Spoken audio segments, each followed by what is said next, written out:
All right, so we are going to be modeling quadratic functions in this lesson. And it's kind of like in Algebra 1 when they gave you like the point and a slope and you had to write the equation of the line using point-slope form.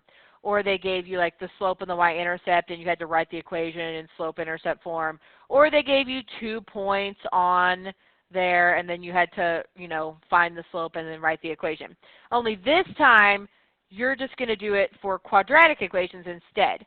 So if they give you a point and the vertex, then the best form to use would be your vertex form because that's where you have the vertex, right? If they give you a point and your intercepts, then you should use intercept form because they've given you the intercepts. We are actually not going to do the 3-point ones. I'm just going to mark that out. All right, so I'm only going to do a couple examples of this one, a couple examples of this one, and then we're going to do some regression stuff in the calculator. So this graph here shows the parabolic path, a performer who is shot out of a cannon, where y is the height in feet and x is the horizontal distance traveled in feet. Okay, and then we're going to write the equation of the parabola, and then they have a question for us. So let's just focus on writing the equation. So the only thing that they've given us is this point, and they've given us this point. All right? Just so we know what's going on with this graph, what does this point represent?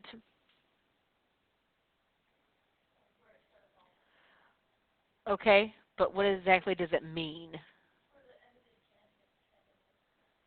So, but where is the cannon?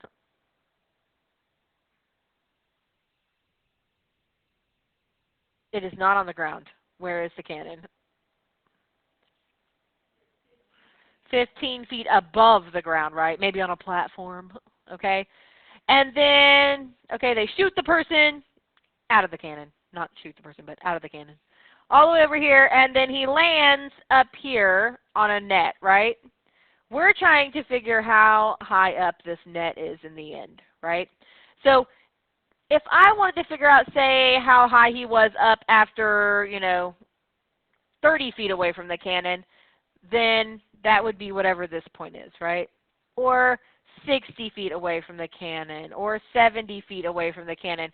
So in order to find that, I kind of need the equation of this parabola so that we can come up with that. So the only information they've given us is the vertex.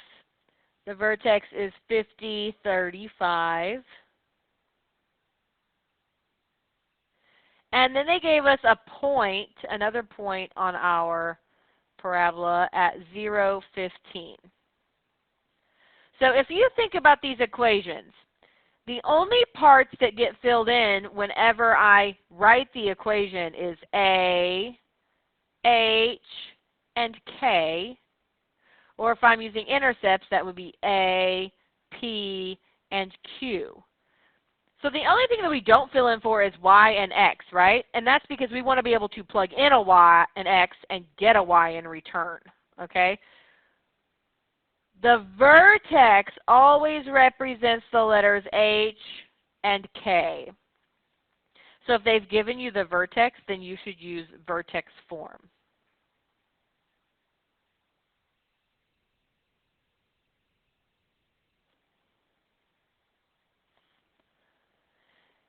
Now, if I need H and K, I also need A to write the equation of the parabola. Right now I have H and I have K. The only thing I don't have is the A. I've got to find that. But if I want to find A, that means I have to have something to plug in for Y, X, H, and K. So if we already have H and K, what do you think these two represent? No, I don't have A. X and Y. So beat this into your head. Always identify what the vertex represents first, and then the other point will be your X and Y. So if you already know that vertex is H and K, the point is the X and the Y. So I'm going to plug those in. 15 equals, I don't know the A, right? That's my goal here, find A. And then my X is 0 minus my H is 50 squared plus my k is 35. All right, so now your goal is to solve for a. So a is being multiplied by this. So we should figure out what that is. Negative 50 squared is 2,500. So this would be 2,500 times a.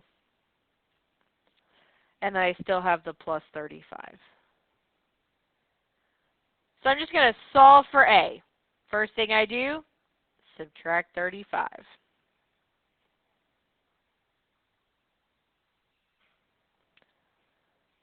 So 15 minus 35 is negative 20.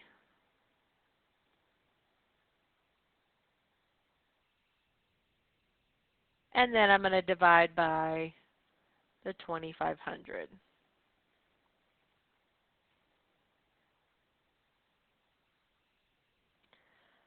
So if I reduce that, a is going to be negative 1 over 125. All right, so we have a. Well, I also know that if I want to write the equation, I'm also going to have to use h, which is 50, and k, which is 35. I got to use all three to write the equation. So I'm literally just going to take those and plug them in. So this would be f of x is equal to a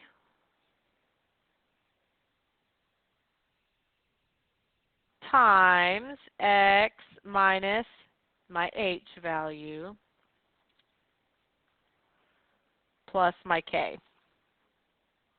So all this up here was just so you could figure out what a was. The point really didn't matter for anything else, just what a is. So there's the equation of this parabola. If I want to figure out how high up he lands, what am I going to have to do? Plug in what? I'm going to have to plug in the 90, right? So I've got negative 1 over 125 times 90 minus 50 squared plus 35. And when you plug that in, you should get like 22.2 or something like that. So this would be about 22 feet.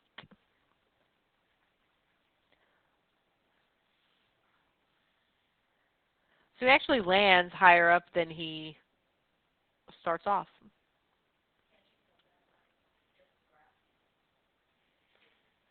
All right, so let's take this and just do a regular problem with no things in it. All right, so write an equation of the parabola that passes through the point negative 1, 2, and has the vertex at 4, negative 9. So since they're giving me the vertex, I'm going to use vertex form. And I told you to always identify the vertex as the h and the k, right? Which means that this point it's going through represents the x and the y. So I'm going to plug in 2 equals, a is the first thing I'm going to find. I'm always going to try and find a first. X, so negative 1, minus h squared. And then normally it'd be plus k back here, but since k is negative, we'll just say minus 9. So now you're just going to solve for a. So figure out what this is being multiplied by a first. You've got negative 1 minus 4, that's negative 5 squared is 25. So now just solve for a. I'm going to add 9. So 11 is equal to 25a. And then divide by that 25.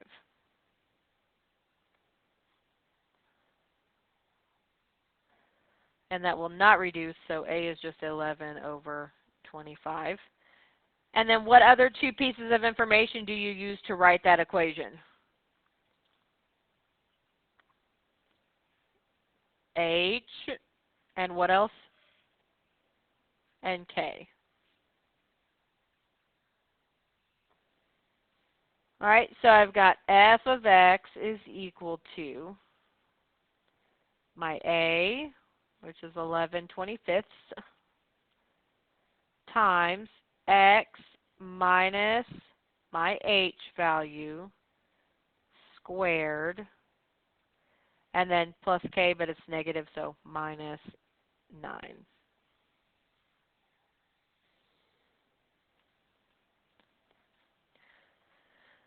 All right, so we're going to switch and do when we have a point and the intercepts. So these are kind of like the ones that we graphed in the last section where you had to, do the 2 points on your x-intercepts and go halfway where you get your axis of symmetry, that kind of thing.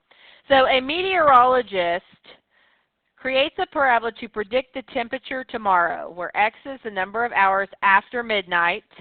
So if I said x was 5, then it would be 5 a.m. If I said x was 13, then that would be 1 p.m., okay? So hours after midnight. And y is the temperature in degrees Celsius. Okay, we are not doing part B on this, okay? So we're just going to write a function that models this temperature over time, and then we're going to predict what the coldest temperature is supposed to be. So we are using the intercepts. They've given us the intercepts, and they gave us another point. All right? So if you think about that equation with the intercepts, let's just make sure that we know what everything stands for. All right? P and Q, those are your x-intercepts.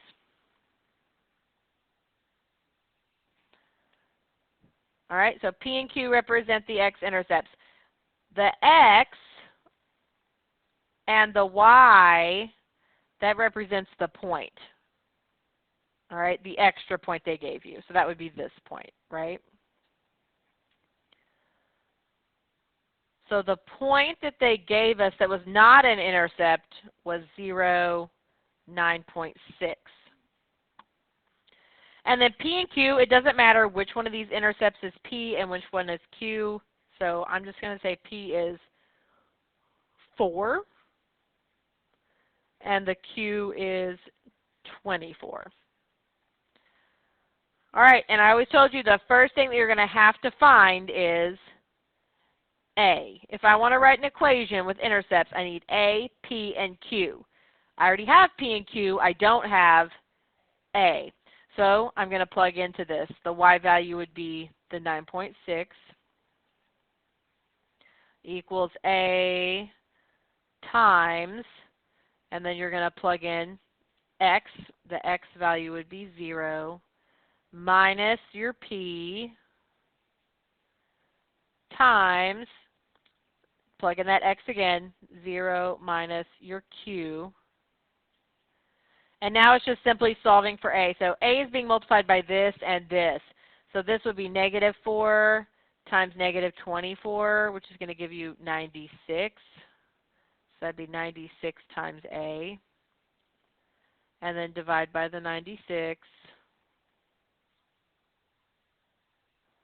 So A is equal to 0.1. Now if I want to write the equation, I need A, I need P, and I need Q. I got to have all the valid information. Everything but the x and the y, right? That's the only things I don't need to write the equation. So I've got f of x is equal to A times, and then you've got x minus P, which is 4, and x minus Q, which is 24. So there's your equation. All right. Then it asks us a question. What is the coldest temperature? So if you're looking at this graph, the coldest temperature would be your low point, correct? And this represents hours. This represents temperature. So if I go over here, the lowest temperature is negative 10 degrees Celsius, right? Now, alternatively, let's say that this did not happen to land right there on the coordinate plane, right? Then you'd be going, okay, well, crap. What do you know about this point right here? That's your vertex. And how do you find the y value of the vertex? You first have to find the axis of symmetry, right? Which would be halfway between the 4 and 24. So if I add those together, that's 28. If I divide by 2, that is 14, right? Which makes sense, right? 14.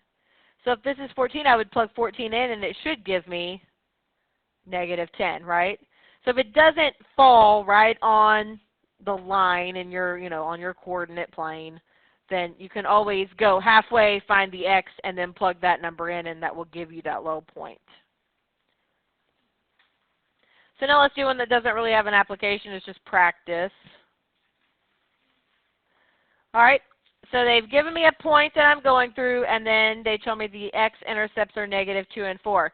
So the intercepts represent P and Q, which means the point represents X and Y. And the thing I'm going to find first is A. So I've got 5 is equal to A times my X value, that's 2, minus -2. That's going to give you a positive. And then your X value again, minus 4. Then you got to figure out what this is that you're multiplying times the A. So this gives you 4 times -2, so that would be -8. Divide by the -8. So A is -5/8. Then I know that I also have to have the P, and I have to have the Q. Then I can plug those in. So f of x is equal to my A value times x minus -2. So in other words, just plus 2. And x minus 4.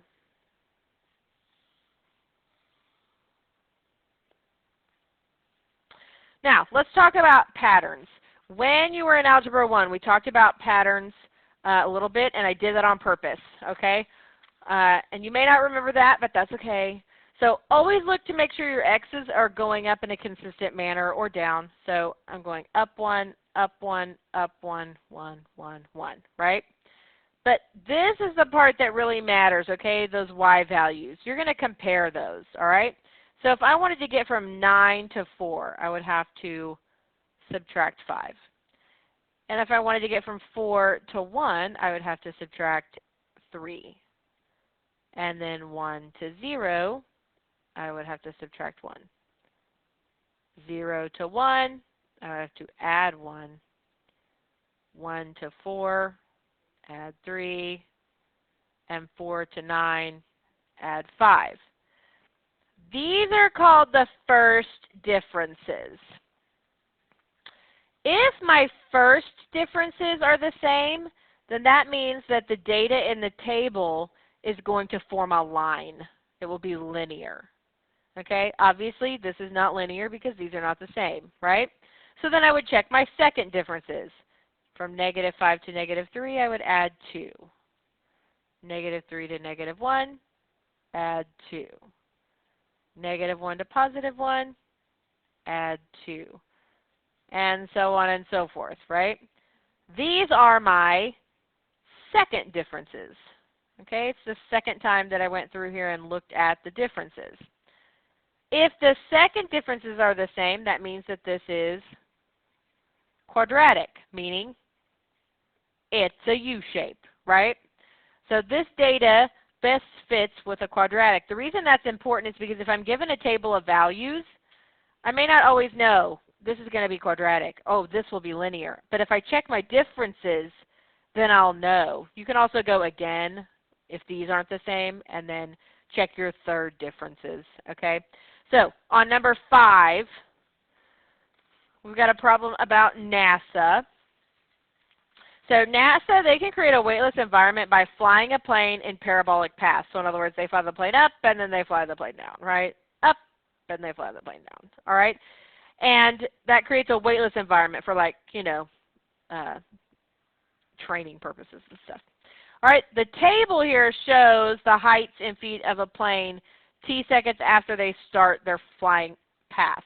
So after about 20.8 seconds, the passengers begin to experience that weightless environment. So if you think about like if you got on a roller coaster and you go up to the top, and when you fall down, you always raise up a little, right? Because it's called, you know, like, I can't think of the word I'm going for, but, you know, you're still trajecting forward, right? But it's dropping down, so they've got the harness, you know, that kind of keeps you in. Or like if you're on a swing and you're swinging and you go up and then the seat starts going down, but you're not, okay?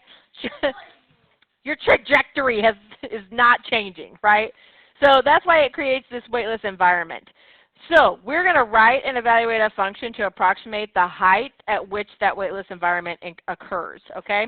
But we're going to do it from using our calculator. So here's the deal. If I were to sit here, this is my x, okay? These are my x values, and these are my y values. If I checked the differences, okay, and I said, okay, to get from this number to this number, oh, you know, I've got to add this much, so on and so forth. I'm going to see that my first differences are not the same. So then I would check my second differences, and I'm going to see that those are the same. So I know that this is going to be a quadratic equation, because what I don't want to do is I don't want to make a linear equation to try and fit a quadratic equation. Okay, if it's a U shape, you don't want a line to go with it. Okay, so we're going to do what we did at the beginning of this year, where we made equations for lines using the regression in the calculator. All right. So the first thing that you need to do is make sure that your calculator is reset for me. And then go ahead and grab your calculator. Now that you've got your calculator, there's something I need you to turn on, okay? So if you go down to the catalog, it's right above 0. So you're going to go second, 0, and then you're going to arrow down until you get to diagnostics on. All right, when you get to diagnostics on, you're going to press enter. And then you have to press enter again so make sure it says done, like I've done that. Okay. You only have to do that once. If you reset your calculator and you need that on again, then you'll have to like turn it on again. All right, it turns it back off after you reset. So the reason you need it on is because that's going to help us figure out what a good fit is. So you're going to go to stat. That's where we put our list of numbers in. And you're going to go to edit. And you should have your lists there, right? So you're going to put all the x values in list 1 and all the y values in list 2. Once you get all of those in, then you're going to go back to stat, and then you're going to do a calculation. So you got to go over to calculate. And before we did linear regression, because what we were doing was fitting something to a line, right? But this is quadratic, so you're going to choose quadratic regression, which is number 5. And remember, this is just saying where your x is, where your y is, so go down to calculate. It'll do its little thingy, and then you should end up with this. So you've got your quadratic equation here, right? They tell you A is -11. B is 700, C is 21,000, and this is what turning on the diagnostics did for us. This R2 right here is called the correlation coefficient. All right, the closer this number is to 1, the better the fit. So this means, hey, this is a really good fit for my data. So this is meant to be a really good fit, this problem, okay, so that you can see that it's a really good fit. Now, watch this. Let's say I didn't do a quadratic. Don't do this, just watch. Let's say I decided I'm going to come up with a linear equation for this. All right? So I've got my linear equation, my A and my B. Look at that R2 value. That is not close to 1, right? that should be a big hint right there that, hey, this is not a good fit, right? And then I might want to like reassess. So we've got our quadratic regression. We've decided it is a good fit because our correlation coefficient is 1, right? So we wanted something that was really close to 1. So this is the equation that we're going to write down. So we've got f of x is equal to negative 11x squared plus 700x plus 21,000. Now, there's the equation. Now, how are we going to know if that was a really good fit? Like, what if we put something in wrong, or maybe, you know, maybe we graph it and it doesn't look good? We can graph this, and we can graph our points and see if it makes a good fit, all right? So go to your y equals, and you're going to put that equation in. So negative 11x squared plus 700x plus 21,000. So that will show up as our graph, right? But what about our points? How do we get our points to show up on the graph? What do you have to do? Okay, you're going to have to turn plot 1 on. So we're going to go up to plot 1, turn that on. And remember, when you pop back down, it should be highlighted in black. And then there's something else we have to change, because if I graph this right now, I'm not going to be able to see it. The window, right? So you're going to go to your window, and you have to adjust that based on your table values. So in your table, your smallest x value is 10. So maybe let's start at 5. And then your biggest x value is 40, so let's go to 45. And then you can count by 1, so that's not going to hurt anything. All right, then do your y. So your smallest y value is 26,900. So let's just start at 26,000. And then your biggest y value is 32,100. So maybe we just go to 32,200. You just need to go a little below and a little bit above, and you don't have to change what you count by. That's fine. So now you've adjusted your window to fit your data. You turned your plots on so the dots will show up, and you put your equation in, graph it. So there's your dots, right? And then here's the equation of your line. That's looking really good, right? So this is an excellent fit. Now, they had a question for us, and the question was, after about 20.8 seconds, passengers begin to experience a weightless environment. You're supposed to approximate the height at which this occurs. So what are you going to do with this 20.8? You're going to plug it in for x, because that's a time value. Now, I could go through here and plug in 20.8 here, and plug in 20.8 here, and plug that whole thing in, right? But I already have my graph, right? I can just tell it I want to know what that value is. So I'm going to calculate. So you want to go to the calculate menu, second, trace. And remember, when you want to plug an x in, you're going to choose value. And we're plugging in 20.8.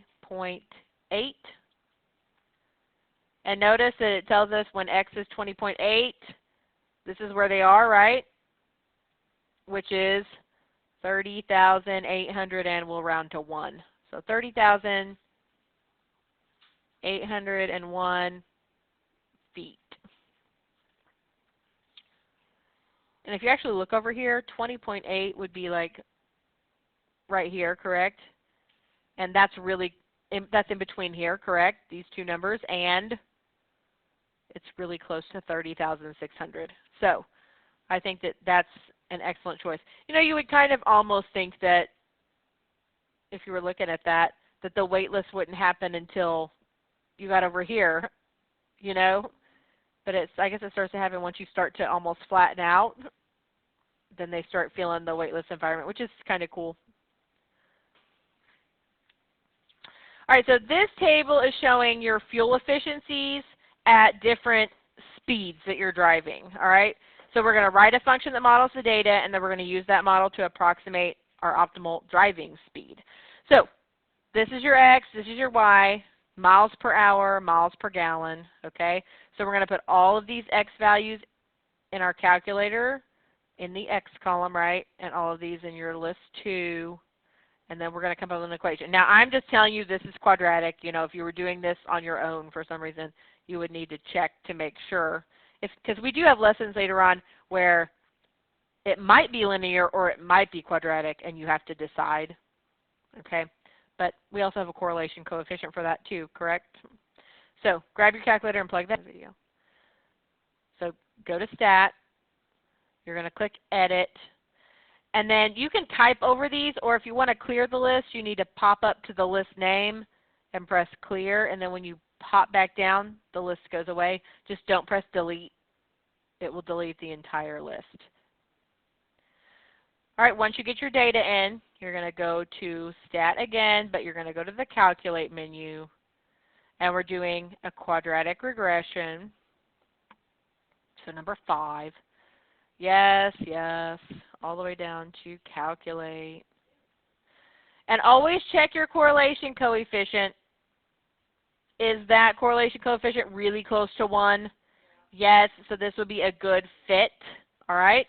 And since this is just 0.01, I normally just stop here and don't put anything past that, but you need to go one more because it changes it in a big way.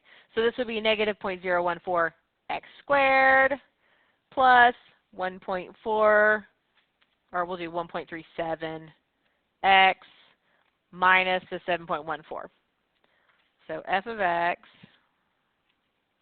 is equal to negative 0.014 x squared plus 1.37 x minus 7.14. So we want to see this on a graph, right? We want to make sure that this fit good, everything was good, okay? I didn't mess up on something. So I'm going to go to my y equals. The plot's already on, right? So I'm already plotting my points, but I need to clear this out and put in my new equation. So negative 0.014 x squared plus 1.37 x minus 7.14. And then what else do we have to adjust? We have to adjust our window. So we go to Window. The smallest x value is 20, so let's start at 15. Biggest x value is 70, so let's go to 75. We'll count by ones. And then the smallest y is 14.5, so let's just start at 10. And then our biggest y is 25.8, so let's just go to 30. And we'll count by ones, that's fine. So then once you've adjusted your window, got your equation in, turned your plot on, graph it. So that's definitely parabola looking, right? And that's a pretty good fit, yes. So here's my question. The question was,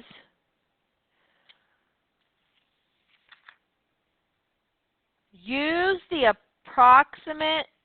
model to approximate the optimal driving speed. So X represents your miles per hour, right? How fast you're going. And the Y represents your miles per gallon. So where on this graph would be the optimal point that we're looking for? Do you want more miles per gallon or less? Like, do I want to get 20 miles per gallon or do I want to get 10? I want to get 20, right? It's more bang for my buck. So if I want to get more miles per gallon, that's how high up this goes, right? So which part of this graph shows the best you could get?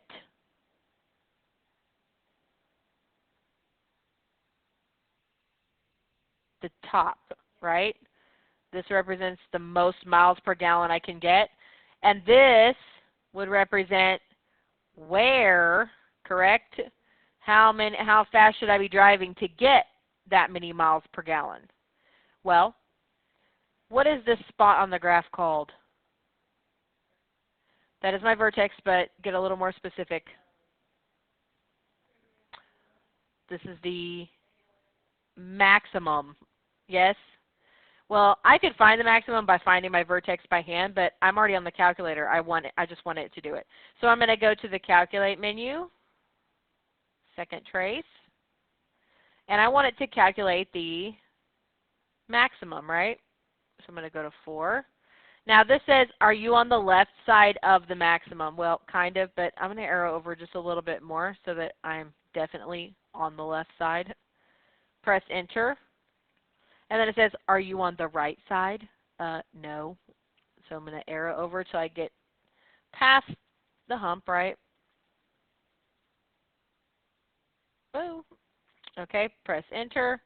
And then it just says, do you want me to guess? And your answer is going to be yes. So press Enter. All right, so that's up here. This represents how fast you're going, right? This represents the maximum number of miles per gallon you're going to get. So the maximum driving speed would be about 49 miles per hour.